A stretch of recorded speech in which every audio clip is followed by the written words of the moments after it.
it's so good to see you again. You too. It's been a while now. It has been a while.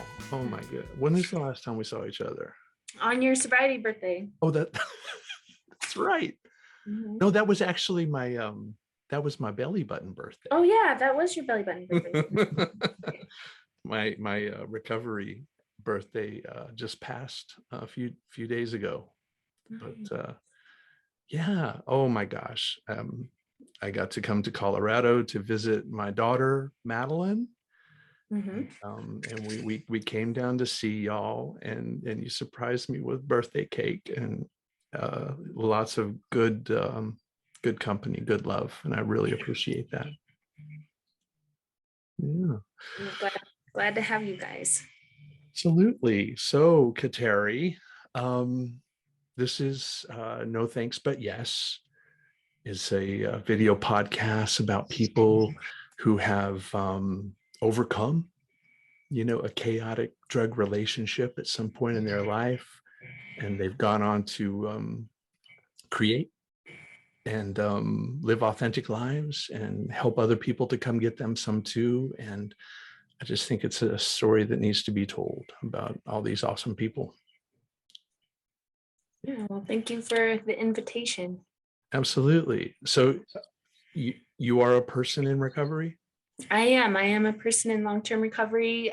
For me, that means I haven't used alcohol or drugs since April 7th, 2012. Wow, that's fantastic. Yeah, so coming up on my double digits, God willing. God willing. Yeah, that's great.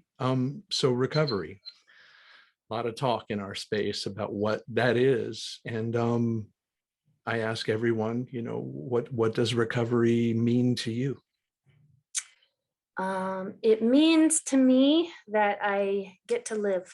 That's what it means for me. I get to live and I get to have a meaningful life as a person who gets to work in the recovery community, helping other people. It means I get to be a mother that's present for my children.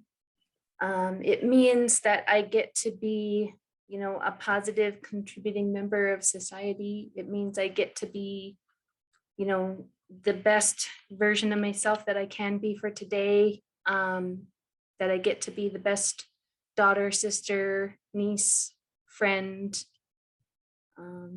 human being. That's what recovery means to me. Wow. I think I like yours the best. Such a lovely picture that you've painted of a person that is living a full life and liking what they see. And I've always been drawn to your humanness, your recovery, your person. Do you remember when we met? Oh yeah, absolutely. On the bus, going to a SAMHSA planning partners meeting. Yeah, a few years ago. Oh yeah, just a few. When SAMHSA was still organizing National Recovery Month. Yeah. We were in a big room full of people. That's right. And I saw you across the room and you struck me as an observer.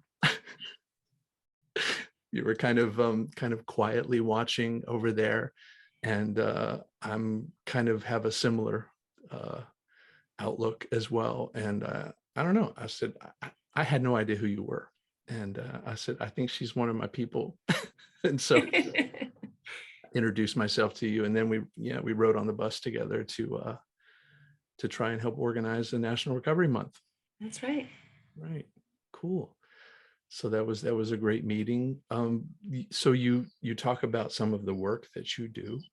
Do you want to share about what's going on there in Colorado? Oh yeah, absolutely.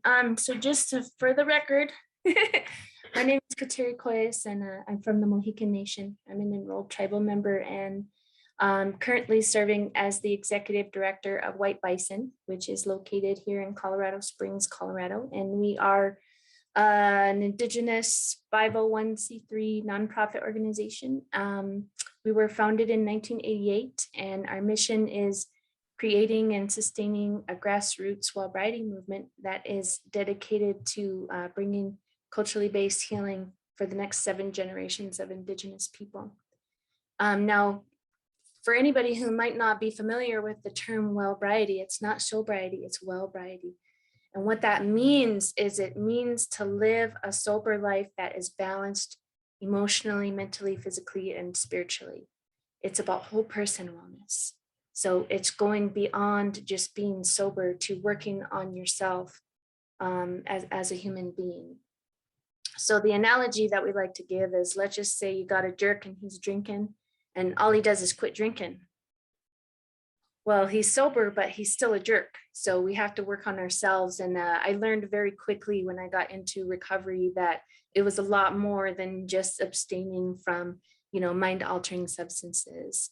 I had to grow as a person. I had to work on my thought process. I had to work on my interactions. I had to work on my relationships with my family, with my friends, with potential partners.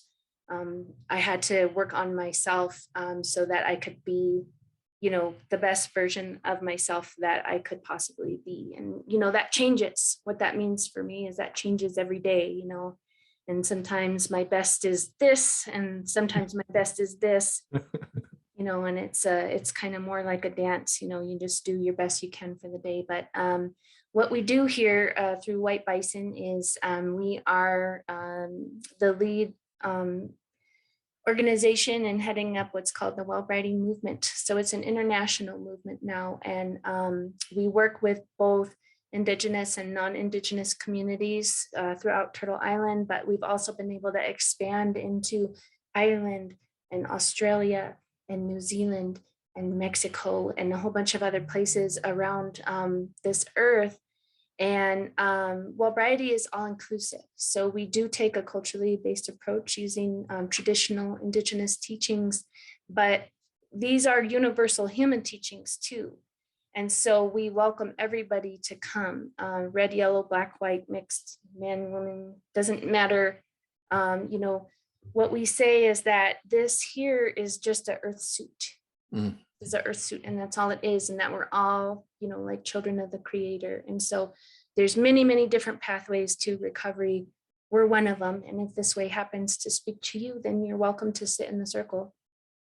Again, these are universal human teachings that can apply to anybody. I haven't met a person yet who hasn't been impacted by trauma. And so what we say is that, these issues that we see in our communities today around alcohol, substance use, suicides, family violence, we've been looking at treating the symptoms. We haven't been looking at treating the root cause. And so our goal now is to get down into that root cause and address that trauma.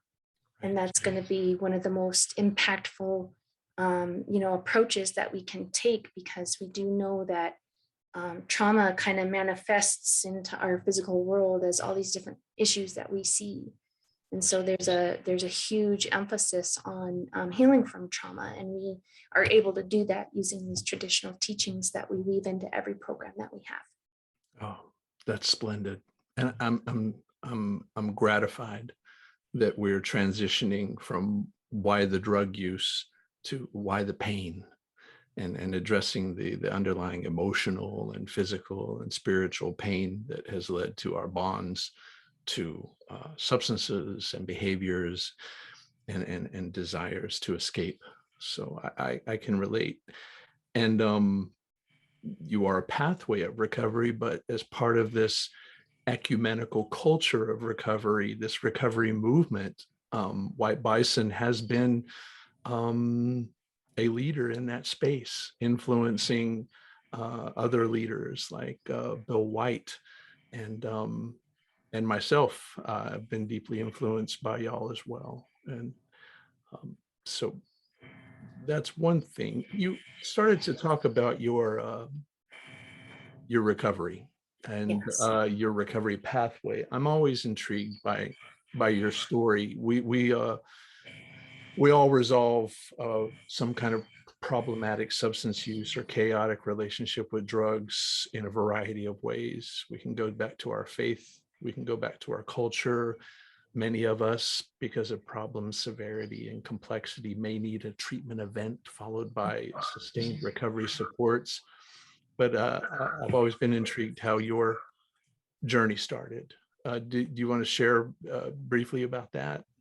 Sure.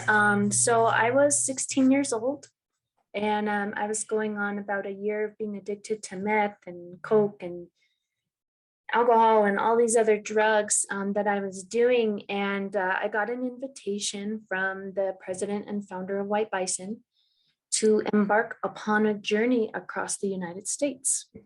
The purpose of the journey was to help raise awareness for domestic violence on women and children. And we literally walked from Los Angeles to Washington, D.C. It took us 3.5 months, and we camped out in tents pretty much the whole time. We didn't stay in hotels or anything like that. But when I got the invitation, he knew something was going on with me, but he didn't really know the extent of what. So he just said, pack your bags. We leave in 2 days. Wow. And so I did. And I packed my bags. I actually dropped out of school to go on this journey. And I didn't hardly tell anybody that I was leaving except for my family and a couple of close friends. So for all intents and purposes, to other people, I disappeared off the face of the planet. People had no idea what happened to me. When I got to LA, I was 2 days sober and going through withdrawals from meth. But I was detoxing in secret on my own because nobody knew that that's what I was doing. So as we got along on this journey, I started to learn more about my culture for the first time. And I was surrounded by other people that were in recovery. And there are people on that journey that changed my life forever with their words, with their actions. You know, some of them I'll never know their names. Mm-hmm. But I remember the words that they spoke, and I remember them, and they're imprinted in my heart forever. But you know, we did 10 conferences along the way on things like domestic violence, on Native American boarding schools, on teen suicides, on FAS. We had one at the Civil Rights Museum in Tennessee there about honoring women of the four directions. Which was a pretty cool experience. And so that's how I started on my journey into recovery. I remember on that journey, we went to an AA meeting. It was my very first AA meeting. And it was a bunch of older, you know, white men, which was fine and everything like that. And I'm really grateful for every fellowship, really, because especially, you know, AA saved my dad's life. But, you know, it didn't speak to me because I couldn't relate to losing my house or my spouse or my family. You know, I was 16 years old and I was trying to deal with peer pressure and bullying and, you know, my family and how to navigate my emotions, you know, as a sober human being for the first time. Like, how do you even do that? What do you do as a young person when so much of, you know, the activities that I knew were just completely intertwined in partying and alcohol and drug use and all of that? I didn't even know what to do with myself. So as time got closer and we got closer and closer to Washington, D.C., I knew that I was going to go home. Mm-hmm. What I didn't know is what was waiting for me when I got there. Because I had a lot of people who probably had a lot of questions about where I'd been. And I didn't know what that was going to look like. And I didn't want to fall back into that old lifestyle. And so it was very, you know, I was like filled with anxiety, you know, and like just, you know, stepping out into that great mystery. It felt very mysterious when you do that. You step out into the great mystery. But it worked out, and I ended up getting enrolled back in school, and I graduated from high school, albeit late, but I still graduated, and I went from there. I went to college. I started working for White Bison when I was 18 years old. And eventually I graduated with my bachelor's degree from the University of Colorado at Colorado Springs. And I'm currently enrolled in my master's program. So I've got about 1 semester left after this. How about them apples? Yeah. I love your story. There are so many elements to it that are that support an effective, treatment event. I quote unquote treatment. Your connection with other people, purpose. There was physical exercise. There was the time, 90 days.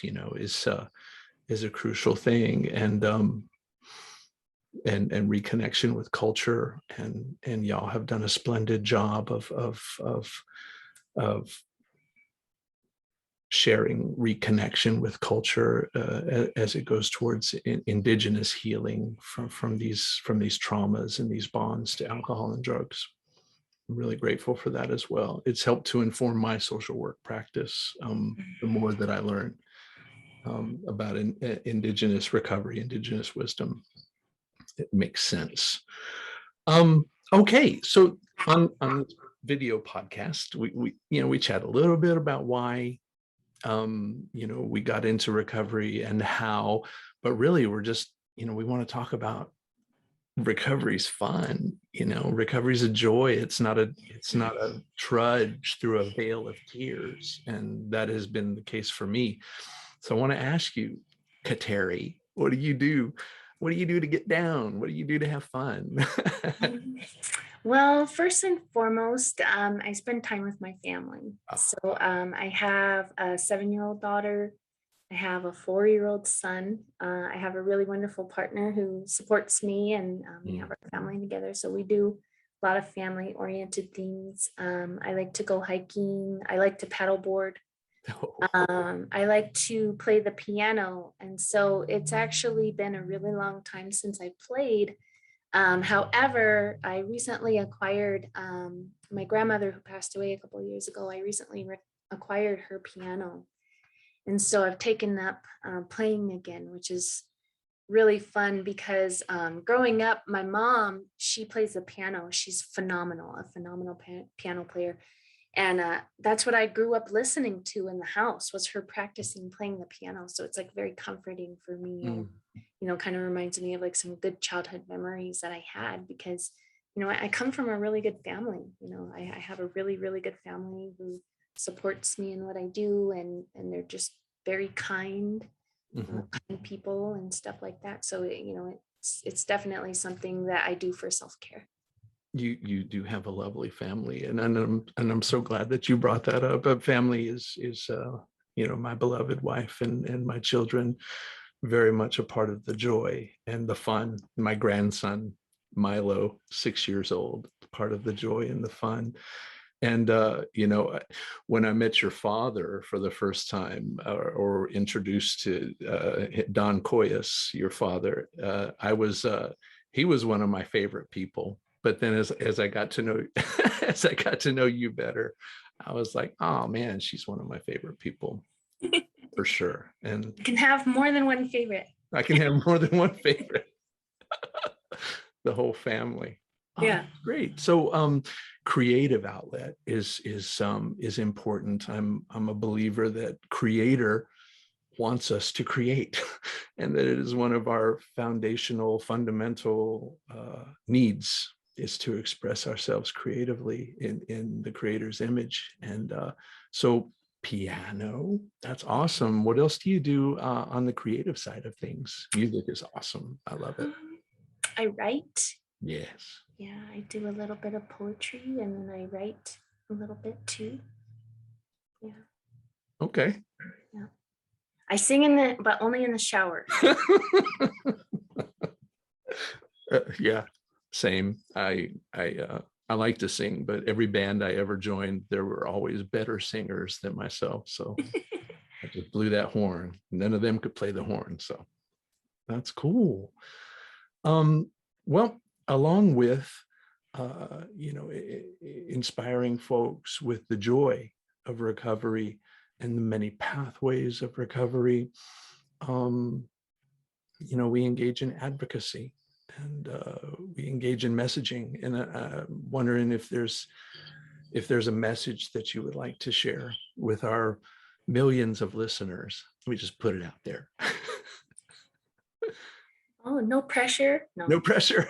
I think that the message that I like to share is just that, recovery is possible for everyone.